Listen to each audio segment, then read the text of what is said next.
ইসরায়েলের সাবেক দুই প্রধানমন্ত্রী নাফতালি বেনেট এবং ইয়ার লাপিদ ঘোষণা দিয়েছেন তারা একসঙ্গে নির্বাচন করবেন। একটি নতুন রাজনৈতিক জোট গঠনও করেছেন, যার নাম রাখা হয়েছে টুগেদার। লক্ষ্য বর্তমান প্রধানমন্ত্রী বিনিয়ামিন নেতানিয়াহুর সরকারকে ক্ষমতা থেকে সরানো।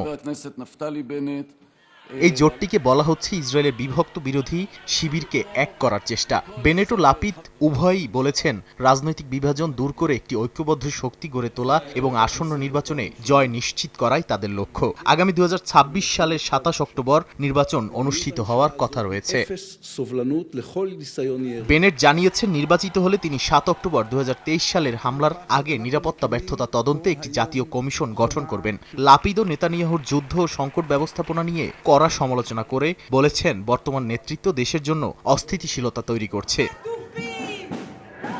আগেও বেনেট ও লাপিদ একসঙ্গে জোট গঠন করে 2021 সালে বিনিয়ামিন নেতানিয়াহুকে ক্ষমতা থেকে সরিয়েছিলেন, যদিও সেই সরকার মাত্র 18 মাস টিকেছিল।